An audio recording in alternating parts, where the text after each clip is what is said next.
Good God, it's been a week. Almost a week. Man, I don't know how I've made it through this week after watching that Super Bowl game. Oh, are you talking about the one that you said was going to be decisively won by the Seattle Seahawks? I said it was going to come down to the Seahawks offense versus the Patriots defense. And that's exactly you what never said anything that's about it. You that never is exactly said anything what I said. I said, wouldn't it be funny? And I said, I have a feeling that it's going to come down. Like, everyone's talking about the Seahawks defense and the Patriots offense. I said, I have a feeling it's going to be the opposite. It's going to be the Seahawks offense versus the Patriots defense. And what happened on the You never said anything. I did say that. Khaled, let me finish. You keep interrupting. I can't get what I'm going to say. You never said anything about the Patriots offense being amazing. The only thing you've ever said about their offense was, well, the Patriots don't have an amazing defense, so they're going to have to use offense to get through the... No, but what I said was, everyone's talking about the Patriots offense versus Seahawks defense. No, they weren't. Everyone was talking about that. Everybody was talking about the Broncos offense going against the Seahawks defense. No, this season was the same thing, dude. You know, Javi, this is one time I'm going to tell you, you need to get your facts right. Because I remember specifically talking to you and Lewis when we were there, and I said, everyone's talking about the Seahawks defense versus the Patriots offense. And I said, wouldn't it be funny if it was reverse roles? Do you want to know why people were talking about the Patriots offense? No, I know because why. I know why they're talking about. As a great team, hold on. They were a great team, no doubt. That's why they made it to the Super Bowl. But when you're talking about something, the Seahawks, they have their defense. Yeah. Have their defense. The Patriots, they have an offense. They don't have that. Well, it's not an amazing offense, but it's better. But if you were going to pick something to gloat about, it's going to be their offense. But no, I'm saying, I wouldn't be. I said, wouldn't it be funny if it came down to the Seahawks offense versus the Patriots defense? And that's technically what the game came down to at the very, very end. And for the love of God, I still cannot figure out why. What was it? Second down and goal at the 1 yard line, where you have the best running back, arguably the best running back in the league, who is running over the entire Patriots defense. Why you don't run the ball? Well, and before I continue with this, I'll tell you right now, if it was me, I would have ran the ball. I think it was like 99% of anyone watching the game, they would have ran the ball. And Pete Carroll came out and he tried to explain what they were doing. He said how they matched up well because they had their wide receivers out there and the Patriots came in with their goal line defense and they didn't run it. The problem I have with that is why would you not even put your goal line offense out on the field right away? I mean, you're at the 1 yard line. You're down by 4. You need a touchdown. You have to get a touchdown, right? Mm-hmm. You go for a pass. Okay, fine. If you're gonna go for a pass in that situation, you go for a fade pass. You go for a fade pass where there's only 2 outcomes for the most part. You're either gonna overthrow your receiver. In that case, it goes out of bounds. Or you're gonna throw it where he can only get to it, and he makes a touchdown catch, or maybe he catches it out of bounds, something along those lines, right? You throw it in a spot where the defense can't make a play on it. What happens on this? What did they do on this play? They call a crossing pattern or rub route in a sense, where they give the defense a chance to make a play, and 90% of the time, defenses don't make that play. But what did who was the guy? I forgot the guy's name from the Patriots now. Malcolm Butler. What did he say? He studied that play. He knew what was coming, and he bid on it, and he jumped hard on the play. Right? You shouldn't. Then again, that's just people talking. I mean, people say that stuff all the time. If you look at how he reacted though in the game, the dude knew it was coming. He saw it right off the bat and jumped that route right off the bat. He saw it coming all the way. The problem I have with the play calling, and people are going to say, okay, they didn't have a problem with him going for a pass. The play call was just awful. I mean, you put it. First of all, you put the ball you put the quarterback in a spot where he's pretty much only got one passing option, and that's to the middle of the field. That right there is giving the defense a chance to make another play. God forbid, what if one of the defensive linemen pulled a J.J. Watt, put their hands up, and intercepted it at that point? give the ball to your running back who's been running. I mean, he was averaging, what, 4 yards a carry or something like that game? Right. He was just running over them. You need a yard. Okay, you bring out your goal line offense. You get either. Well, let me rephrase on you. He wasn't running over people, but he was hard to take down when they were on. Exactly, and he could have gotten the yard very easily from how he's been running the game. You said, I mean, I know you were exaggerating when you said that you could easily just stumble into the end zone, but I think him being the athlete that he is, he could have jumped. Exactly, and there are many ways where he could have gotten it in, right? And okay, let's say they go for it on second down. They run it in. They get stuffed. You have a timeout. You call a timeout. And they were only at second down, right? Exactly. So that's been my biggest issue with this entire Super Bowl. Aside from that, the game was unbelievable, start to finish. I mean, it was unbelievable. I won't say start to finish. Start to the last 30 seconds of the game. For me, as a Seahawks fan at the time. Granted, I've only at the time. I'm not always a Seahawks fan.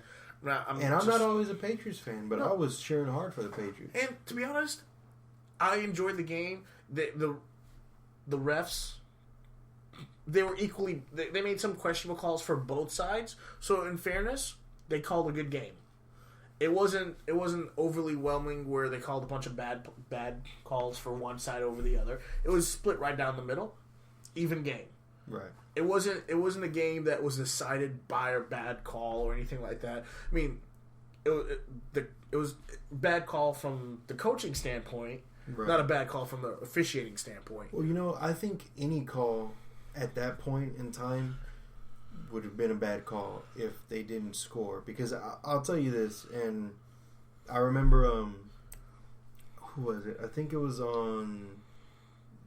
Brees said it. Mm-hmm. Bountygate, this and this and that and that. And he made this comment. He said, what do you do when you have all these accusations and you have nobody, or you have no proof? Yeah. Everything went silent. Well, here's my thing. You were very upset when he passed the ball, right? Yes. What if he had caught it?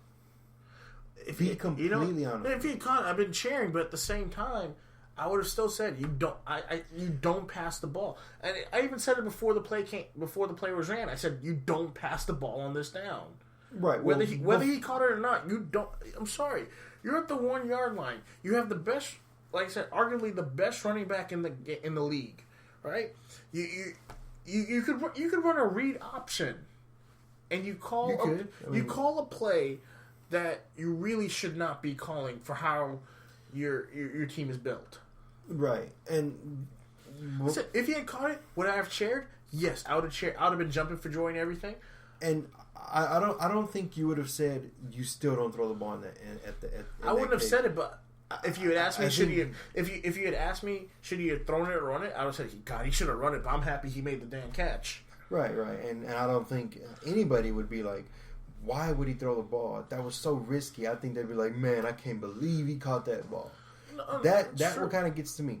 But the thing is when you know, it's like if you're playing a game of chicken with somebody. Yeah. They're coming at you, you're coming at them. They always turn left, mm-hmm. And they think you're going to turn left. If everybody thinks you're going to turn left, why not hit them with the right? And the reason I think they did it on second down, didn't run the ball, and they passed it, and the dude almost caught it, was because nobody expected it. I'm sure you could ask no one's 100,000 people. That is true, but at the same time, okay, look at it like this, right? That's like saying, okay, you have David Carr on your team, right? Who? Exactly. Okay. Right? You have David Carr. I'll go one further. You have Matt Schaub when he's throwing pick sixes every game on your team, right? Mm-hmm. You're down in the end zone. You have Arian Foster in the backfield for you. At the time, let's say Arian Foster's 100%, right? Mm-hmm. Would you need a touchdown to win the game. You're at the 1 yard line. Everyone's expecting you to run the ball, right? Mm-hmm. Would you run the ball or would you pass it in that situation?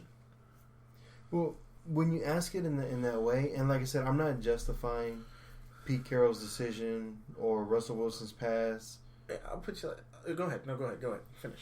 It's just if everyone knows what you're going to do and everyone is preparing for what you're going to do, it makes it a little harder. No matter how beast you are, to get that job done. This is game number, 18 for them on the season? This 16, 17, 18, 19? This is game number 19 for them, right? Mm-hmm. 18 games. Everyone knows what Seattle's all about. They are all about the running game. Well, here's the thing, though. Remember what I told you what Colin Cowherd said on ESPN Radio? What did he say? At the 1 yard line throughout the entire season. Oh, it's the very first interception thrown. No. Well, it was like 108 passes thrown. It's the very first interception. Yeah. But also at the same time, Marshawn Lynch at the 1 yard line, 1 for 5 throughout the season. So once again, I'm gonna put it to you like this: 1 for 5 throughout the entire season. We're talking about 19 games in the season. They've only attempted 5 times. 20%. Dude, go for it. Still, think about it. It's second down. No, I understand. You have a timeout. I understand. Go for it. It's your best option. But like I said, what I want people to understand is, it's like if you are a pitcher and you're amazing at curveballs, right? And you have a guy who is a beast at hitting curveballs. Do you still throw a curveball in the bottom of the ninth, 2 out, 3-2, bases loaded, and this next strikeout wins the game? This is the thing, though. This isn't that situation because you still had 2 more downs to go. But there was only 20 seconds. They were going for the win. They had a timeout. They were going for the win. They had a timeout. They could have run it. That dude. They could have run it. Intercepted that ball because he was less than half a step faster. But what I'm saying is, they could have run it, still called a timeout, still have time on the clock to run another play. No, you're right. But New England was prepared for that. Even at the 1 yard line, they were prepared with every weapon that they had to stop Marshawn Lynch. You still go with your best option. No, I understand. If it was me, I would have made that option. But I totally understand what happened. What you're saying in this sense, your best option is not better than their best option.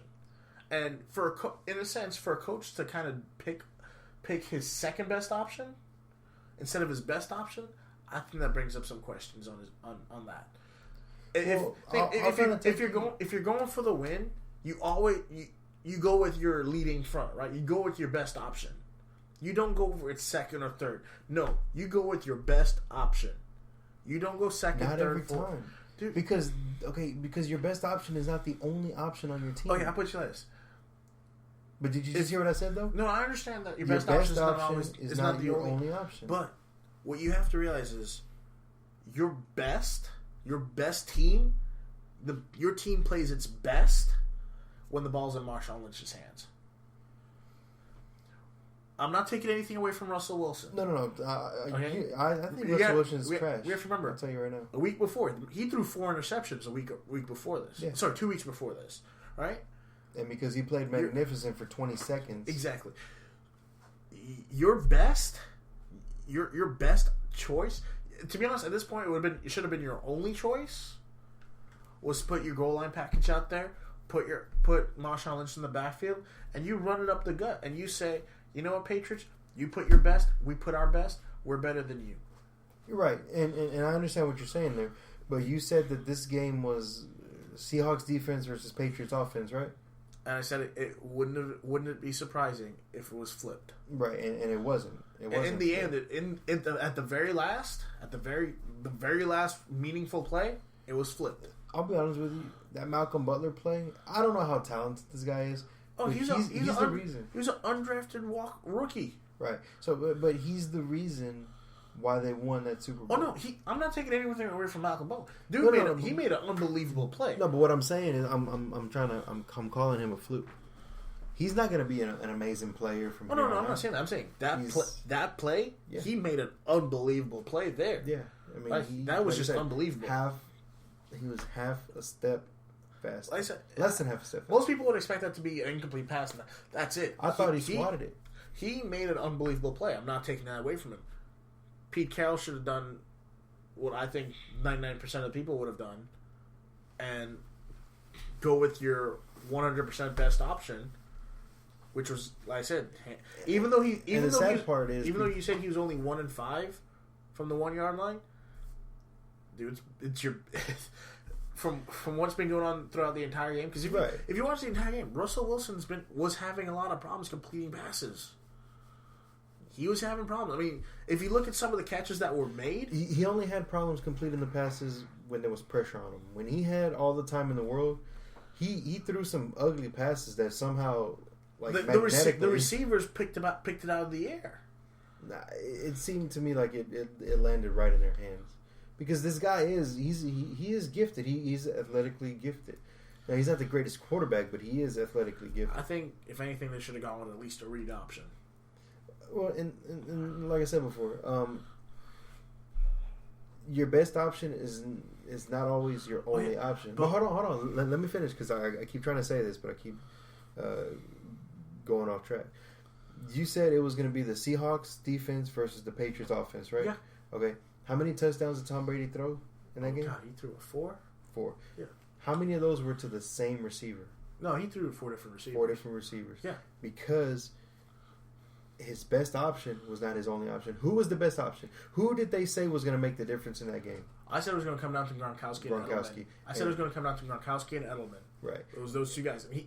When he needed to be bailed out, when he needed someone to get him the yards that he needed, it wasn't touchdown. I'm not talking about touchdowns. No, when he needed the yards, those are the two guys he was targeting. Right. Now, touchdown-wise, he spread the ball around touchdown-wise. But when he needed the yards, those were his 2 targets. Right. And I think Tom Brady did a very good job of playing intelligent in that game. Oh, yeah, because I'm not going to take anything. Brady played an unbelievable game.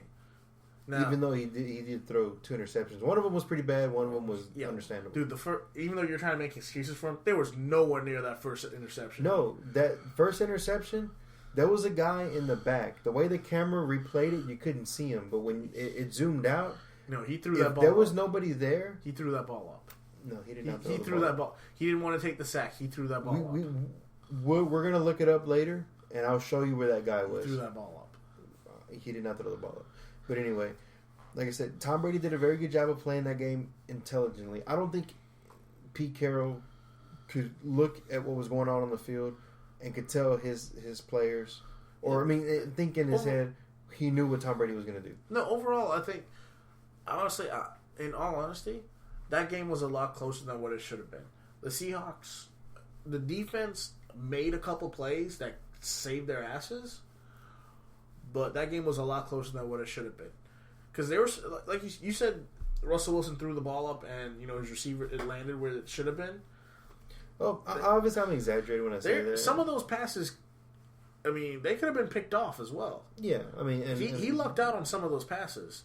Especially that last pass that that almost damn near won him the game. If it wasn't for the infamous last 20-something seconds. Yeah, it was Russell. That game overall for the Seahawks, they lucked out big time and made the game closer than what it should have been. I guess in the end, the overall outcome, the Patriots winning, was justifiable based on how the Seahawks played overall. Right, and what bothers me is that the Seahawk bandwagon fans, and I call all of them bandwagon fans. They weren't around like 4 years ago. They didn't exist. I know. That's why I said at the time I was a Seahawks fan. Well, like I said before, but I'll come out and admit they did not play their best game.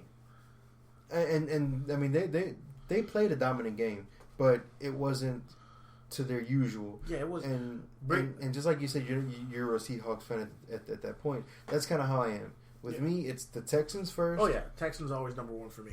Any team that Peyton Manning's on. And then the best team after that. And the best team happened to be the Patriots. Now, if I would have much gone, and this is hindsight, of course. Hindsight on this match. Would I have much rather see the Packers try and face the Patriots? Yes. Mainly because... It would have been a lot more interesting. I think it would have been a lot higher scoring, too. Right. I think that would have been a game that was pretty much which quarterback put up the most points at that point. Right, because to me that kind of resembles, you know how people say they want to see Manny Pacquiao face Which, Mayweather? by the way, did you hear that fight they apparently signed that fight? Yeah, it's happening. Yeah. May 1st, I don't know. May 4th, something like that? Yeah. But that to me... It's past their prime, though. It's still going to happen. It's still... it's going to make Triple H and Brock Lesnar put on a hell of a match 10 years later than they were supposed to. It's still going to sell. I'm not saying it's not going to sell. It's going to sell like hell. Would I have liked to see it 4 years ago? Yeah. But I still think that they're going to put a hell of a show on if somebody wasn't bought. And you know what I mean? Yeah, I know what you mean. I know what you mean. But to me, the Seahawks and Patriots remind me of that. Yeah. Any team going up against the Seahawks is Manny Pacquiao. They're going to come out swinging. They're going to attack offensively. And the Seahawks, they're very defensive, which is Mayweather. He waits, he waits, he waits, and he picks his moments. Yeah. I would rather see, even though I thought the Seahawks were a better team than the Packers, I would rather see teams just go at it, going back and at forth. it. Yeah. Yeah, and like I said, out of much would I have liked to see the Packers versus the Patriots? Hindsight, yes. We got the Seahawks versus the Patriots. Would you have liked to see the Seahawks versus the Colts? I think that would have been a massacre. That would have been a bad. I think honestly, I could see that being just like a horribly played turnover game for one. Sloppy. It would just been a sloppy game. I mean, I'm not a big Andrew Luck fan. You know that. He's turned the ball over way too much this year. And I'll give him this. They pulled out a lot of wins. A lot of those wins were because of him. Yeah, no, I'm not going to take anything away from that. But he's got to cut down on those turnovers. And this is where I say the difference between being Peyton Manning and being Andrew Luck right now is Peyton Manning, he sees nobody's open. He's about to get sacked. He throws the ball out of bounds. Come back on third down. Andrew Luck sees nobody open, about to get a sack, forces the ball into double coverage, interception, or he takes a hit and he fumbles the ball. I mean, everybody has their style. Exactly. I'm not going to defend them. But. Exactly. Me personally, I'd much rather have the Manning that throws the ball away, gives me another chance to call another play and go from there. Sometimes you need a little bit of risk on your team. And sooner or later, your luck's going to run out. No pun intended, right? Yeah, no pun intended. But no, overall, to me, that Super Bowl was the best Super Bowl. And it should have been last year's. It should have been. But the Seahawks defense just put on a clinic in that game. We're 7 months in, but let's do some predictions. You think the Broncos are going to make it back? I think they'll make it to the playoffs for sure if Peyton Manning's there and if he takes the necessary time to rest. I think they make it to the playoffs, but they lose in the very first game. I don't see them getting past the first game. I see them. You know what? I honestly could see them going to the Super Bowl again. And Peyton Manning's last year. It could be his last year. We'll see how the defense and everything shapes up with us. Us Texans fans know all about that coaching staff. You're talking about Kubiak? They got Kubiak and Wade Phillips, dude, and the offensive line coach. I think they pretty much brought But then again, we can't be hypocrites and say that Kubiak is going to drive that team down because what did we say when Peyton Manning became available? If we had Peyton Manning... Oh, yeah, no, we said if we had Peyton Manning. So that's because our logic was Peyton Manning's not going to let Kubiak call the plays. We'll see what happens in Denver. We'll see what happens. Okay, who's your pick for the Super Bowl next year? Then this is before free agents and all that. We're taking early picks. I don't think they make it to the Super Bowl. I think they make it to the NFC game, and you're not going to like this, but. They have been addressing a lot of issues, and they are getting better. I know who you're going to say. The Cowboys. Yeah. I think the Cowboys and the Packers make it. To the NFC Championship? Yeah. I think the Seahawks, they make it. I think the Seahawks fall off. They lose close. Mm-hmm. They lose close. I think the Packers and the Cowboys make it. Who you got going to the Super Bowl now out of those two? Honestly, I could see either way going. Now, obviously, I would say the Packers are the better team, but the Cowboys... Granted, some of those games weren't like amazing. A lot of those games they did give up the lead, or all those games they lucked out. Yeah, I mean, just look at the game against the Texans; they lucked out. Well, I mean, we could have scored some more. Yeah, but at the same time, a little bit of luck goes a long way. Okay, who you got from the AFC then? It's gonna have to be either the Broncos or the Patriots. I'm sorry, but I mean, if the Texans pick up between now and whenever the deadline is, if they can pick up an established quarterback, I think we can make it to at least the AFC Championship. At least, I'll give you my picks for the Super Bowl, and you actually called both the teams already. I actually have the Patriots versus the Packers. And this is providing Andrew Luck stays at 100%. Not Andrew Luck, sorry. Peyton Manning, Tom Brady? Not Tom Brady. God. Aaron Rodgers stays at 100%. Okay. And Tom Brady doesn't get any type of weird injuries. Providing those two guys stay healthy for the whole season, that's my pick for the Super Bowl. The only way I see Peyton Manning not making it to the Super Bowl is if Tom Brady is in his way. Yeah, that's my AFC Championship game. Which, no, I don't even see them making it that far. Unfortunately, I do, but who do you see in that game with the Patriots? That's Colts? A good question. Colts again? I honestly think it's going to be whoever wins the AFC South. What about the Texans, though? I said whoever wins the AFC South. I think that's whoever wins the AFC South versus the Patriots is going to be in the. Is it going to be the Colts or the Texans? Jaguars might pull it off. I don't know. You think Bortles is going to? No, he's not going to be live up to the height. I don't think he's going to be that good. He's almost like an Andrew Luck replica. Forces the ball a little too much. Plus he's ugly. But we'll see. I mean, it's early. We got free agency still to go through, the draft to go through. Let's see if the Texans address some of the needs. What if the Bengals break that curse of theirs? Not going to happen with Andy Dalton. It's not always Andy Dalton's fault. Dude, yes. That boy fell in love with AJ Green and can't stop throwing to him, man. Okay, but look at Jim Kelly. Went to 4 straight Super Bowls. Was it his fault that they lost all 4 Super Bowls? No, I'm just saying that boy Andy Dalton fell way too in love with AJ Green. To quote one of my best friends of all time, when you have the best option open, you go with the best option.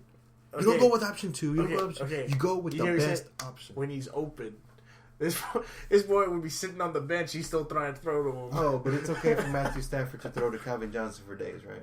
That's a problem, too. That's a big problem right there. That's why Matthew Stafford throws so many interceptions, because he's like, oh, Calvin Johnson's got the entire defense on him. I'm going to throw it to him still. Because look what the Texans are doing. They told JJ, we need you to do a little bit more because Andre can't do it all. But, okay, quick Texans talk before we go here. One thing I could say, I know Case Keenum's not going to be our starting quarterback or anything like that anytime soon. Which still pisses me off, dude. One thing I could say that I loved about Case Keenum, he threw it to whoever the hell was open downfield. It could have been Andre, it could have been DeAndre Hopkins, it could have been DeVere Posey, could have been anybody that was open downfield. He would throw it to him. And I gotta say, I mean, that dude has a magnificent throw. Like he's better than like 20 of the quarterbacks out there. One thing I can say about him, he throws I mean, a lot of people are gonna say he doesn't throw an accurate ball. You give him a clean pocket, which has been his biggest problem. He has not had a clean passing pocket to throw in a lot with the Texans. You give him a clean pocket, that dude would drop the ball. The receivers just put their hands out and the ball's falling right in there. I'm saying, look at the first couple games that he started, even albeit they were losses. But look at the first couple games where he threw to Andre Johnson. I mean, the ball was just like Johnson would stick his hands out, looking back, and they see the ball's in his hand. I mean, it was perfect. But yeah, that's all we got for sports talk. I guess this would be a new segment called Sports Talk for us. I guess. Yeah, because we had some complaints that we seeped some sports talk into it. So we're going to separate it out a little bit. So that way, if you don't want to listen to us talk sports, you can skip over this one. But if you didn't mind it, you can listen to our other podcasts in a row on a playlist and just... It'll sound like one long podcast if you have the time. We stream stuff together a lot, don't we? It's hard not to. Yeah. All right. We'll see you guys next week, hopefully. Yeah. Oh, yeah, definitely. All right. For sure. Peace out. Later.